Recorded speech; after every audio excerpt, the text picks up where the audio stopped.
ବର୍ତ୍ତମାନ ଚାଷୀ ଖରିଫ ଋତୁରେ ଧାନ ଚାଷ କରିଛନ୍ତି। ଲୋକେ ଚାଷୀ ବାହାର ରାଜ୍ୟରୁ ଭଲ ବିହନ ଭଳି ଆଣିଥିଲେ, କିନ୍ତୁ ବର୍ତ୍ତମାନ ସେ ଧାନ କେଳି ବାହାରୁଛି ଏବଂ ନାଇଁସା ବାଦକୁ ଚାଷୀର ଧାନ ଫସଲ ନଷ୍ଟ ହୋଇଯାଉଛି।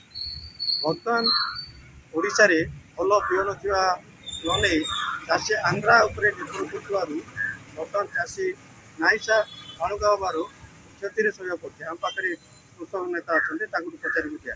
ଆଜ୍ଞା, କ'ଣ କହିବୁ?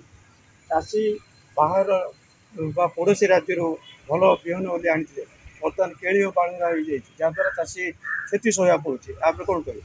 ଦେଖନ୍ତୁ, ଏ କଥାଟି ଆମେ ଦୀର୍ଘ ବିହନ ପକାଇବା ପୂର୍ବରୁ ମଧ୍ୟ ଆପଣ ଗୋଟେ ନ୍ୟୁଜ୍ କରିଥିଲେ, ମୁଁ ତା ଦେହରେ ମଧ୍ୟ କହିଥିଲି ଯେ ଓଡ଼ିଶା ସରକାରର ଯେଉଁ ବିହନ କିଛି ପୂର୍ବ ବର୍ଷର କୌଣସି ପ୍ରକାର ତ୍ରୁଟି ଯୋଗୁଁ ଟିକେ ଭୁଲ ହେଇଯାଇଥିଲା ସତ, କିନ୍ତୁ ପରବର୍ତ୍ତୀ ସମୟରେ ତାକୁ ସୁଧାରିବା ପାଇଁ ଚେଷ୍ଟା କରାଯାଇଥିଲା ଏବଂ ପରବର୍ତ୍ତୀ ସମୟରେ ଭଲ ବିହନ ଆଣିବା ପାଇଁ ମଧ୍ୟ ଆମେ ପ୍ରଶାସନକୁ କହିଥିଲୁ। ପ୍ରଶାସନ ମଧ୍ୟ ଆଣିକି ଜଗେଇଥିଲେ।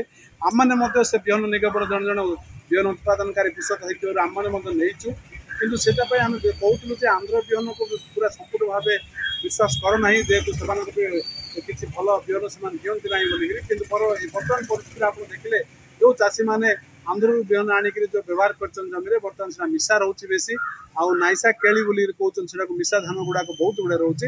ବର୍ତ୍ତମାନ ନିଜେ ହୃଦୟଙ୍ଗମ କଲେ ଚାଷୀ ଯେ ଆନ୍ଧ୍ର ବିହନ ମଧ୍ୟ ଠିକ୍ ନାହିଁ।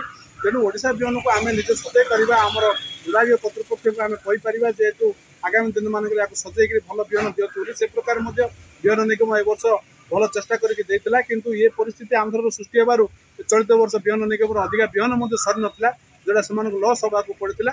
ତେଣୁ ଏହି ଜିନିଷକୁ ଯଦି ଆଖି ଆଗରେ ରଖି ଆପଣ ଆଗାମୀ ଦିନରେ ଯଦି ଚେଷ୍ଟା କରିବେ, ତାହେଲେ ଆମ ବିହନ ନିଗମକୁ ଆମେ ଲାଭବାନ କରାଇପାରିବା। ଆମ ଚାଷୀ ଆମ ବିହନ ନେଇକି ଆମ ଜମିରେ ବୁଣି ପାରିବେ ଏବଂ ଭଲ ଧାନ ହେଇପାରିବ ବୋଲି ମୁଁ ଆଶା କରୁଛି।